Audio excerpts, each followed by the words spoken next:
So we had a 4-0 defeat to Bridlington today. The fireworks aren't the happiest thing that we want to see at the moment. So can you just let us know what you thought about the performance? Yeah, today we had to use the full depth of our squad with 4 players unavailable, full sort of starting 11. But we had that belief in our squad that they could step up, and we started bright, we started positive, and we had 5-6 minutes though in that first half where they took their opportunities. First goal, they've switched it from a throw in. Since he's got too tight to his man, so we've played inside him. The lads reversed it to the full back and took him quite gone with him. We hadn't gone to close the shot, and the lads put it into the roof of the net. But we could have stopped it at the throw in. We could have then been narrower on sort of the pass. The pass went on the outside, and we could have been believed that the full back was going to get the pull back. So we could have prevented it. And then, unfortunately, when we have the players we had out 3 players above 6 foot were disadvantaged from corners. It was a good ball, and the lads just got the jump on Lemo, and he's put in the top corner because Luke Ogg did. But we asked him once he goes over his head, he goes in the front post, but he's put it right in the top corner. So frustrating, and we responded well. I thought some really good performances first half.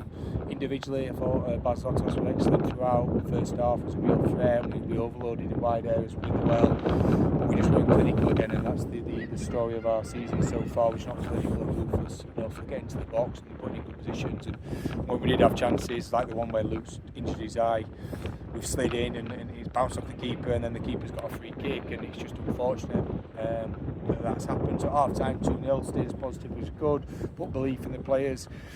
And the players responded really well start of the second half, but again we weren't testing their keeper enough,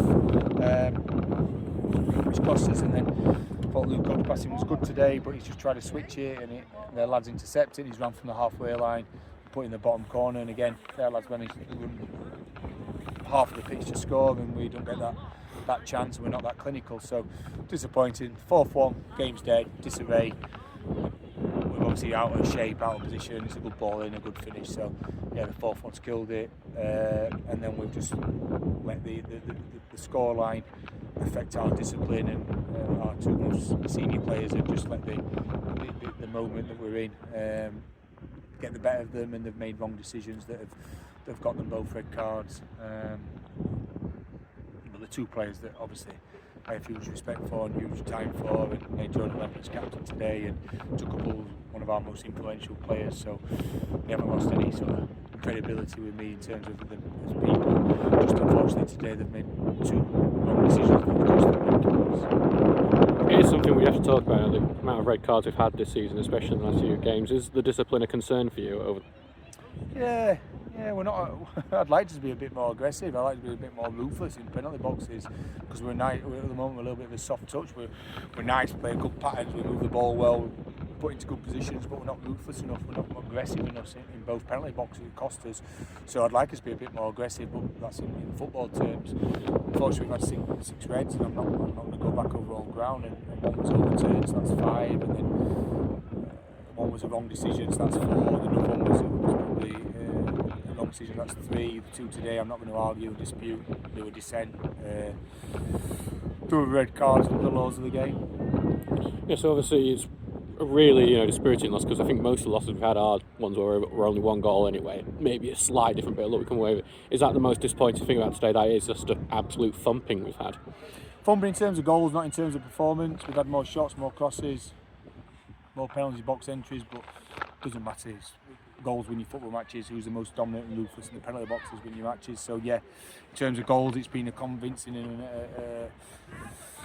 a destroying loss. But what it does now, it gives these players an opportunity to show their character and their togetherness, and see how they respond.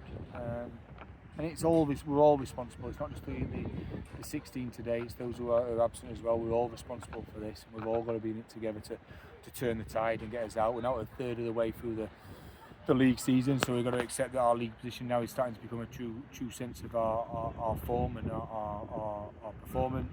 It's only 4 points in the last 7 games, so the players have got to face it, take full responsibility and do something about it.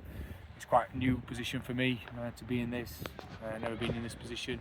Don't like my teams being in it, but you'll see the the true quality and character that we have as a management team, and it's one that will embrace that challenge and we'll be excited by that challenge, because at this moment in time we can't affect the last 13 games, we can only affect the next 13 and the next 26, so we'll do that. We'll give everything we've got for the players and for the football club. There'll be no high turnover of players, there'll be no big changes. It'll just be up to us to face it full on and do something about it, and we'll do that together. So next Saturday it's a tough match against North Ferriby, who've done well since coming up into this league. Obviously a big game because we're going to have all our Remembrance Day services as well. Are you confident that the team are going to be able to put this game behind them and get a good performance in and hopefully get back to winning ways? Yeah, we'll see. We'll see the positives and the quality of our football club next Saturday. We do that ceremony and that remembrance really well, so we'll see everything good about Stockton Park Steels. What we're going to do is see everything right about us, Stockton Park Steels on the pitch. North Ferriby, I like them, and they've come up, they're effective in what they do. They don't try and overplay, but they will do it in the right areas. They're really attacking with a front line, and they'll get the ball forward quickly. If it's on, they've got good experience with the spine, so they're effective like we are and can be. So it'll be a really competitive game, and there's no easy games in this league, not one. That's why it's such a good league. As I said, from 1 to 20, anybody can beat anyone. And it's up to us to focus on Stockton Park Steels this week, forget everything else, and be fully focused on us and what we want to do and what we're going to achieve. And if we do that, I believe we'll get 3 points next Saturday. Thank you very much, Ian. Cheers, Adam.